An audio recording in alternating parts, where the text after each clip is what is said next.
पंजाब के होशियारपुर के एक छोटे से गांव में जन्मा सुखविंदर सिंह, जिसे प्यार से लोग सूखा कहते थे, गरीबी के दलदल में पला बड़ा। उसका बचपन कठिनाइयों से भरा था। पिता एक किसान थे, जिनकी आमदनी मुश्किल से 2 वक्त की रोटी जुटा पाती थी। मां दिन रात चूल्हे के धुएं में आंखों से आंसू गिराते हुए रोटियां सेंकती, लेकिन सूखा की आंखों में एक अलग आग थी, कुछ बड़ा करने की, कुछ बदलने की। छोटे से गांव में पुलिस की वर्दी पहनने वाला कोई नहीं था, लेकिन सूखा ने ठान लिया था कि वह न केवल अपने परिवार की हालत बदलेगा, बल्कि अपने लोगों की रक्षा भी करेगा। पढ़ाई के साथ साथ वह खेतों में भी काम करता, लेकिन जब भी गांव में कोई अन्याय होता, उसका खून खौल उठता। वह जानता था कि सही रास्ता चुनने के लिए संघर्ष करना पड़ता है। साल 1975 में कठिन परिश्रम और लगन के बल पर सूखा ने पुलिस की नौकरी हासिल कर ली। जब उसने पहली बार पुलिस की वर्दी पहनी तो उसके माता पिता की आंखों में गर्व के आंसू थे। गांव वालों ने उसे बधाइयां दी, लेकिन सूखा जानता था कि असली परीक्षा अब शुरू होने वाली थी। ट्रेनिंग के दौरान उसे हर मुश्किल से गुजरना पड़ा।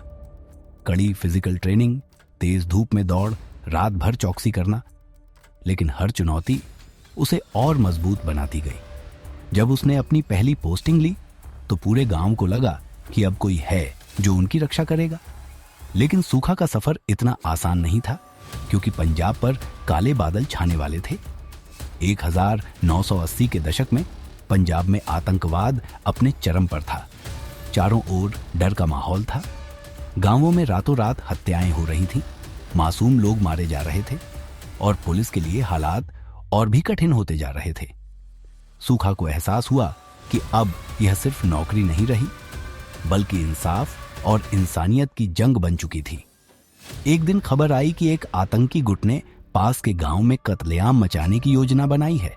सूखा ने बिना देरी किए अपनी टीम इकट्ठी की और गांव वालों को सुरक्षित निकालने की योजना बनाई। लेकिन उसे यह नहीं पता था कि आने वाला वक्त उसकी जिंदगी की सबसे बड़ी परीक्षा बनने वाला है। इस खौफनाक दौर में सूखा के परिवार पर भी संकट के बादल थे। उसकी पत्नी हमेशा डर में रहती थी। जब भी वह ड्यूटी पर जाता, उसकी पत्नी उसे रोकने की कोशिश करती। सूखा, अब बहुत हो गया, नौकरी छोड़ दो, हमें तुम्हारी जान की चिंता है, उसकी पत्नी ने आंसुओं के साथ कहा।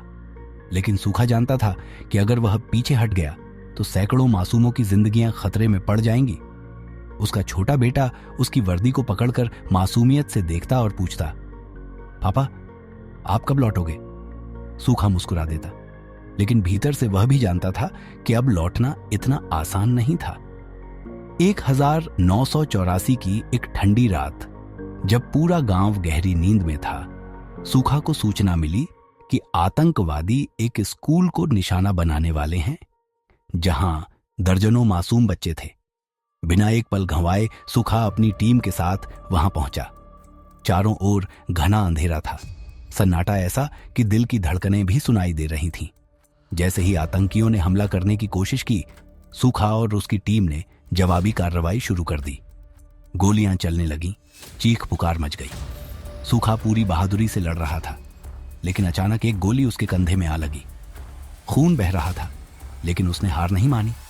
उसने अपने आखिरी दम तक मुकाबला किया, जब तक कि सारे आतंकवादी खत्म नहीं हो गए।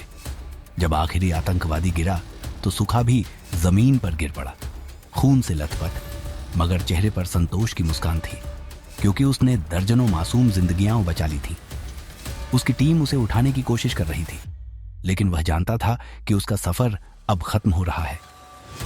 मां, मैंने अपना फर्ज निभा दिया, सूखा ने दर्द भरी आवाज में कहा और अपनी आखिरी सांस ली। पंजाब ने अपना सबसे बहादुर सपूत खो दिया था। जब उसके पार्थिव शरीर को तिरंगे में लपेटा गया, पूरा गांव रो पड़ा। उसकी पत्नी और बेटा उसके शव के पास खड़े थे, लेकिन उनके चेहरे पर गर्व भी था, क्योंकि सूखा सिर्फ उनका नहीं, बल्कि पूरे देश का बेटा था। सालों बाद उसी गांव में सूखा की प्रतिमा लगाई गई। जब भी कोई वहां से गुजरता, उसे सलाम करता। उसका बेटा बड़ा होकर उसी पुलिस वर्दी में आया, जिस वर्दी को उसके पिता ने अपने खून से सींचा था। कुछ लोग मरते हैं, लेकिन कुछ लोग अमर हो जाते हैं। सुखविंदर सिंह उर्फ सुखा उन्हीं में से एक था, एक सच्चा हीरो जिसने अपने फर्ज के लिए जान दे दी मगर झुका नहीं। आज भी जब कोई बहादुरी की मिसाल देता है तो सुखा का नाम लिया जाता है, क्योंकि हीरो मरते नहीं, वो इतिहास बन जाते हैं।